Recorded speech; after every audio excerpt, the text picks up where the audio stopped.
नमस्कार साथियों, स्वागत है आपका बैंक का 24 यूट्यूब चैनल पर। बहुत बहुत साथियों, आज बात कर लेते हैं बाज़ार की। बाज़ार में चारों तरफ हरियाली देखने के लिए मिली। हरियाली क्यों देखने के लिए मिली, जबकि ऐसा किसी ने प्रेडिक्ट भी नहीं किया था। मतलब कल जब मार्केट बंद हुई ना, तो कल 24,718 के आसपास में बंद हुई। मतलब ऐसा कोई अनुमान भी नहीं लगाया जा सकता ताकि 350 पॉइंट की रिकवरी देखने के लिए मिलेगी। मतलब शार्प रिकवरी होगी। ऐसा नहीं कि बाज़ार गैप अप ओपन हुआ, मतलब बाज़ार ने मौका दिया अच्छा खासा ऊपर जाने के लिए। ऐसा क्या हो गया, देखो क्या, सबसे पहले डाउ फ्यूचर में नज़र डाल देते हैं। डाउ फ्यूचर्स नीचे से रिकवर होकर सपाट आ गए। अगर बात करें हमारा निफ्टी की, तो निफ्टी 25,450 के ऊपर जब ब्रेकआउट दे देगा तभी आप इसको ब्रेकआउट मानना। लेकिन अगर बात करें तुम्हारा स्मॉल कैप निफ्टी की, तो जो स्मॉल कैप निफ्टी है वो तुम्हारा 180 पॉइंट चढ़ के बंद हुआ है 18,193 पे। अगर बात करें निफ्टी मिड कैप की, तो निफ्टी मिड कैप तुम्हारा 851 अंक चढ़ के बंद हुआ है 58,011 पे। बात करें तुम्हारा निफ्टी की, तो निफ्टी में 320 अंकों की बढ़त देखने के लिए मिली है।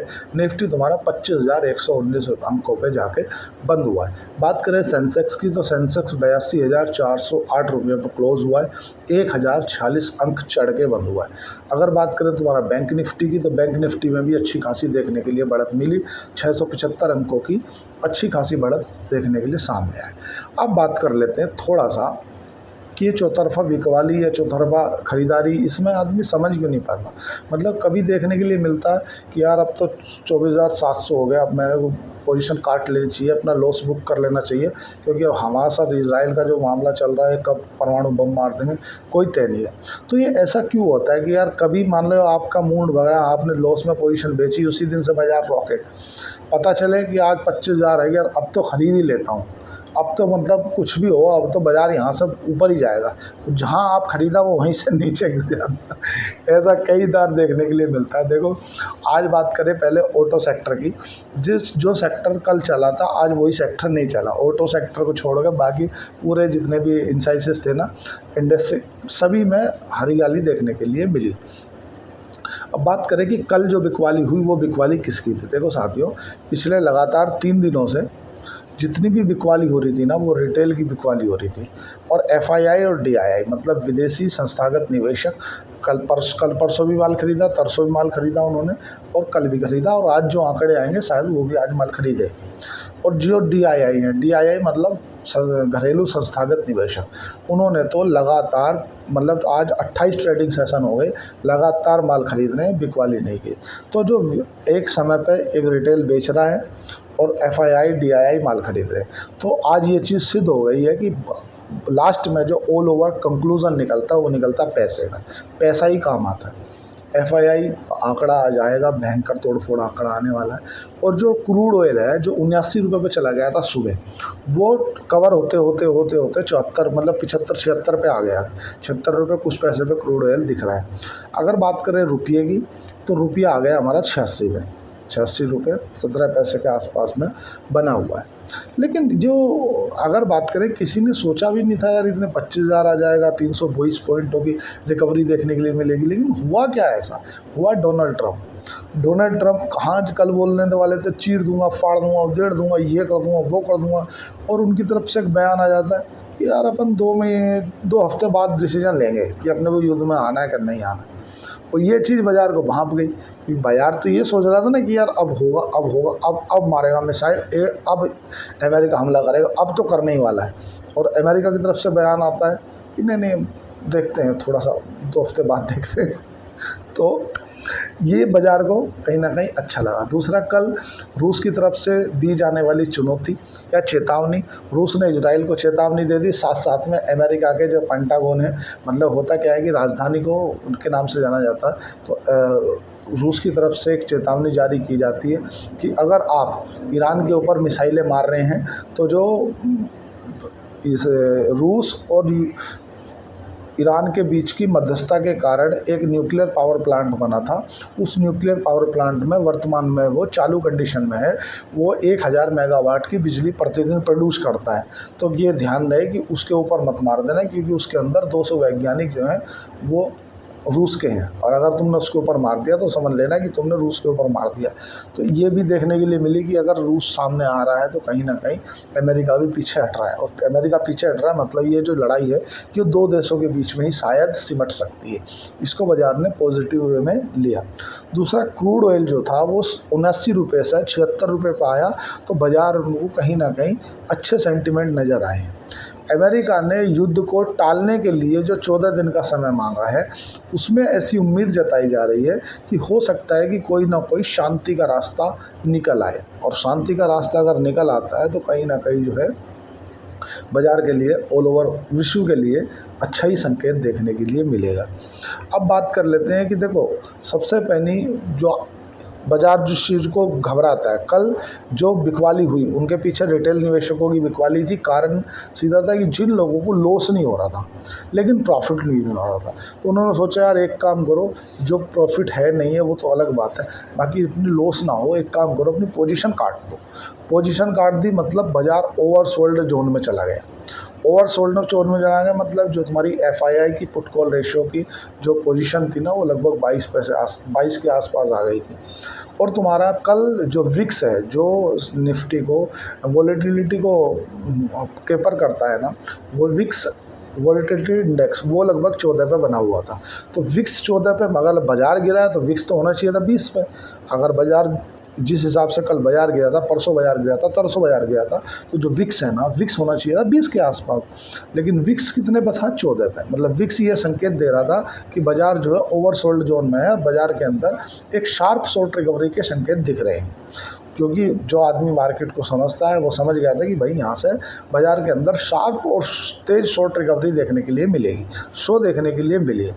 अब आप रात को सोएं, पता चले डाउ जोन में कुछ उथल पुथल हो जाए, डोनाल्ड ट्रंप जो कि बयानवीर के नाम से जाने जाते हैं, पता चले कुछ बयान दे दें कि मैं चीर दूंगा, फाड़ दूंगा, बम्बर मार दूंगा, ये मार दूंगा, वो भी एक से। आज कहीं ना कहीं सोने में भी आपको थोड़ी सी नरमी देखने के लिए मिली। सोना 1,04,80 रुपये पे क्लोज हुआ। और बात करें चांदी की, तो चांदी में भी थोड़ी सी मतलब सुस्ती देखने के लिए मिली। चांदी 1,10,000 रुपये पे कारोबार अभी कर रही है। चांदी सुस्त है, सोना सुस्त है, और कहीं ना कहीं क्रूड ऑयल भी सुस्त है, विक्स सुस्त है। अमेरिका का पीछे हटना हुआ, 14 दिन के लिए बोलना हुआ कि मैं 14 दिन बाद डिसीजन लूँगा। उन्हीं चीज़ों ने तुम्हारे चौतरफा हरियाली के संकेत बनाए कि यार अब तो चलो जो होगा देखा जाएगा। और जो लोग शॉर्ट करके बैठे थे, जब मार्केट भागने लगा तो उनको लॉस होने लगा, और जब उन्हें लॉस होने लगा तो उन्होंने शॉर्ट कवरिंग करी कि यार हटा एक बार को तो बेचो, बाद में देखेंगे जो होगा। शॉर्ट कवरिंग में फिर मार्केट और भागी, इसलिए ये संकेत आपको देखने के लिए मिले हैं। अब बात करते हैं वारी एनर्जी की कि यार वारी एनर्जी तुम्हारा विशाल मेगा मॉल, या तुम्हारा होंडाई मोटर्स, या तुम्हारा स्विगी, या NTPC ग्रीन एनर्जी, इन कंपनियों को क्या हो गया? ये कंपनी जो धड़ा ऊपर हुई और भागी जा रही थी, इनमें वैसा क्या हुआ? एक्चुअल में क्या है, एक इंडेक्स है, उस इंडेक्स का नाम है FTSE। उस इंडेक्स में इन्हें शामिल करने की योजना आई जा रही है। वो क्या है कि जो PFI होते हैं ना, या फॉरेन पोर्टफोलियो इन्वेस्टमेंट होते हैं ना, वो इस इंडेक्स के माध्यम से मतलब ऑल ओवर जो कंपनियां हैं ना, उनका एक पैरामीटर तैयार करते हैं कि यार कौन सा देश में पैसा लगाना अभी सुरक्षित है, कौन से देशों के अंदर पैसा लगाना अभी असुरक्षित है। तो वो इस इंडेक्स के माध्यम से देखते हैं। ठीक है, तो इस इंडेक्स में जैसे अगर बात करें सबसे ज़्यादा विशाल मेगा मॉल को लगभग 11.5 करोड़ डॉलर रुपए का निवेश आने की संभावना है। तो इसीलिए विशाल मेगा मॉल में रौनक देखने के लिए आपको मिली।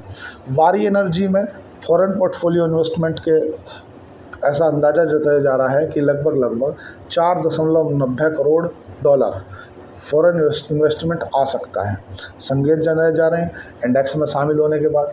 कई बार ऐसा देखने के लिए मिला है कि जब कोई भी कंपनी इस इंडेक्स से बाहर निकलती है ना, तो वो कंपनी गिरती भी है, या जब भी कोई कंपनी इस इंडेक्स में वापस आती है तो वो भागती भी है। इस इंडेक्स में किसी कंपनी का आना या बाहर जाना, वो 2-3 चीज़ों पर होता है। पहले मैं उसको विस्तार से चर्चा कर लेता हूँ।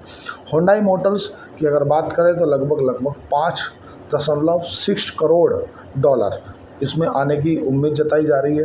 अगर बात करें तुम्हारा स्विगी, तो स्विगी के अंदर 3.2 करोड़ डॉलर आने की अंदेशा जताया जा रहा है कि फॉरेन पोर्टफोलियो इन्वेस्टमेंट के जरिए इतना पैसा आ सकता है। NTPC green energy, NTPC green energy में भी लगभग 2.2 करोड़ डॉलर आने की उम्मीद है। तो ऐसी उम्मीद जताई जा रही है कि अगर ये पैसा आ जाता है तो इन कंपनियों के लिए कहीं ना कहीं कुछ ना कुछ तो अच्छे संकेत नज़र आ रहे हैं। बाज़ार चढ़ गया, क्यों चढ़ा ये प्रेडिक्ट करना तो बहुत आसान है, लेकिन ऐसे कोई संकेत आए किस कारण से ऐसा लगा, तो वो डोनाल्ड ट्रंप का 14 दिन के लिए पीछे हट जाना हुआ कि यार 14 दिन के बाद देखेंगे हम इस लड़ाई में आ रहे हैं कि नहीं आ रहे हैं। उसके पीछे कारण स्पष्ट है कि अमेरिका पहले से ही कर्जे में है। अमेरिका के जो फेडरल बैंक के जो जयराम पवेल हैं, उनकी तरफ से भी ये घोषणा करी थी कि भाई वो रेट कट को लेकर के उन्होंने चिंता जताई थी कि अमेरिका के अंदर ग्रोथ घटने के चांसेस दिख रहे हैं कि अमेरिका में ग्रोथ घट सकती है। और ग्रोथ घटने के साथ साथ में उनने ये भी बोला था कि मुझे ऐसा लग रहा है ग्रोथ घटेगी, दूसरा महंगाई बढ़ सकती है। जब भी किसी देश के अंदर ऐसे सेंटिमेंट नज़र आए कि उस देश की ग्रोथ घट रही हो, जीडीपी ग्रोथ की बात कर रहा हूँ मैं, और उसमें महंगाई बढ़ रही हो, और उस कंडीशन में अगर वो देश युद्ध में कूद जाए ना, तो गरीबी में आटा गीला वाली कहावत फिट हो जाती है। क्योंकि देखो, अगर आपका देश जिस रफ्तार से ग्रोथ कर रहा था उस रफ्तार से नहीं कर रहा, उल्टा आपके देश में महंगाई बढ़ रही है, और उसी कंडीशन में आपको किसी युद्ध में शामिल होना पड़ जाए, जबकि आप मागा जैसा फॉर्म लेके आए थे, मेक अमेरिका ग्रेट अगेन की बात लेके आए थे। अब डोनाल्ड ट्रंप उलझ एक जगह और गए। देखो, जो इनकी एक इंटेलिजेंट है ना, जैसे हमारे यहाँ के अजीत डोभाल है ना, ऐसी उनके यहाँ की जो तुलसी गैवाड़ है ना, जो वहाँ की इंटेलिजेंस को फॉलो करती है, उसकी तरफ से एक रायता फैला दिया गया। उसने मीडिया में आकर के मार्च में एक बयान दे दिया, और बयान में क्या कह दिया कि ईरान के पास में अभी ऐसा कोई न्यूक्लियर नहीं है, या इतना भी उन्होंने प्योरीफाई नहीं किया कि वो न्यूक्लियर हथियार बना लेगा। अब डोनाल्ड ट्रंप ये कैसे बोल दे? अब इसको आप ऐसे भारत से रिलेट करके देखो। अगर अजीत डोभाल, जो कि मतलब एक तरह से सब चीज़ों को इंटरनली जानते, अजीत डोभाल बोल दे कि यार पाकिस्तान में जितने भी आतंकी ठिकाने थे सबको तबाह कर दिया गया है, अब पाकिस्तान के अंदर कोई भी आतंकी ठिकाना नहीं बचा, और सेम ही अगले दिन नरेंद्र मोदी आके ये बोलते हैं कि पाकिस्तान में इतने इतने इतने इतने वहाँ ठिकाने हैं, तो आप दोनों में से किसकी बात सही मानोगे? भाई एक तो इंटेलिजेंट का आदमी है तुम्हारा, वो उसका काम है कि वो रो को मैनेज करता है, research analysis wing, IB intelligent bureau को मैनेज करता है, तुम्हारा सीबीआई को मैनेज करता है, तुम्हारा जितनी भी सीआईडी है उनको मैनेज करता है, मतलब जितनी तुम्हारी इंटरनल इंफॉर्मेशन है, जो जानकारी बाहर नहीं आती है, ऐसी जानकारियों को मैनेज करता है। वो आप तो बोल रहा है कि नहीं नहीं, हमें नहीं लग रहा कि वहाँ पे कोई आतंकी ठिकाना है, और आप उस देश पर हमला इसलिए कर रहे हो कि उस देश में आतंकी ठिकाना है। तुलसी गैकवाड़ जो है, जिसने रायता फैलाया था, उसने ये बोल दिया कि ईरान के पास में अभी ऐसा कोई भी नहीं, हमें जो नहीं लग रहा, अपने सूत्रों से या मेरी जानकारी से ऐसा नहीं लग रहा, क्योंकि ऐसा वहाँ पे वो परमाणु बम जैसा कुछ बना सकता है। तुलसी गैकवाड़ कौन है? तुलसी गैकवाड़ भारतीय मूल की नागरिक है, और वो अमेरिका के अंदर जो उनकी एफआईबी, जो अपने यहाँ जैसे सीबीआई होती है, उनकी जो सबसे सीक्रेट एजेंसी है, उसकी उन सब की लीडर है वो, एक तरह से ये मान लो आप। उनने बोल दिया कि मुझे तो ऐसा कुछ लग नहीं रहा कि वो ईरान वो बना लेगा, और डोनाल्ड ट्रंप उस पर हमला इस वजह से कर रहे हैं कि भाई वो परमाणु बम बना लेगा, जो कि मिडिल ईस्ट में अशांति फैल जाएगी। तो ये दोनों रायते जो फैलाए हैं ना, ये इन दोनों के चक्कर में डोनाल्ड ट्रंप फंस गए। अब वहाँ से आ तो गए ताव में G7 की मीटिंग छोड़ कर, बोले चीर दूंगा, फाड़ दूंगा, धेड़ दूंगा, चलो चलो। और वहाँ आगे जब उन्होंने देखा, बोले देश की व्यवस्था देख लो पहले कैसी चल रही है, इतने करोड़ का कर्जा है, ग्रोथ घट रही है, महंगाई बढ़ रही है, कर्जे पर कर्जा बढ़ता जा रहा है, और तुम हो कि युद्ध में कूदने की जिद लगाए बैठे हो।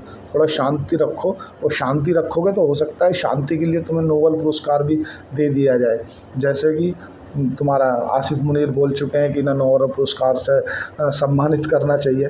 तो देखो क्या है ना, कि जो आपको दो चीज़ों से मान के चलना पड़ेगा कि अगर आप शेयर मार्केट में काम करते हैं तो सबसे पहले तो क्या नहीं करना कि पोजीशन को बहुत हल्की रखना है जब सेंटीमेंट ऊपर नीचे वाले हों, और पोजीशन को उतनी रखना है जितनी आप मैनेज कर सको।